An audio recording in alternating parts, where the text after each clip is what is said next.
জানো যে ভাই একটা লোক ছিল বিরাট পয়সাওয়ালা। তো সে কি করে হলো, ও একটা চিড়িয়াখানা খুলে হলো জানো।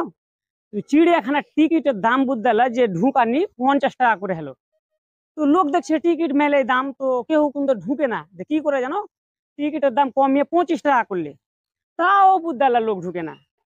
ফের সোচা বুঝা 10 টাকা করলে টিকিটের দাম বুঝতে হলো, তাও লোক জমে না ভাই। তো কি করলে ও টিকিটই ফ্রি করে দিলে। এই বেকার কিন্তু ভাই আর লোকের ঠেল সহা যায় না, অনেক লোক ঢুকছে। ও কি করলে, ওই চিড়িয়াখানাতে বুঝতে পারলে দুটা বাঘ ছেড়ে দেহে। আর বাঘ ছেড়ে কি করে জানো, যে দুয়ার দিয়ে সব ঢুকে হে, ওই গেটে বুঝতে পারলে তালা মেরে দেহে। দেখছি যে বাঘকে, বাঘের হাতে তো মরে যাবো। তো যেতে যেতে বুঝতে পারলা, দেখছি তো যেখান দিয়ে ঢুকেছিল ওখানে যে দেখছি তো বুঝতে পারলা বাহির হওয়ানি 399 টাকা, মানে টিকিট, মানে বাহির হওয়ানি খালি ওটা, আর ঢুকানি কিন্তু ফ্রি। সে লোকটা কত হারামি বুঝো, সে লোকটা কে জানো, মুকেশ আম্বানি। চিড়িয়াখানার নাম হয় বুঝতে পারলে জিও। জিও মানে বুঝো, জিও। কিন্তু পিছে দিক মেরলি হয় এটা আর বুঝতে পারে না।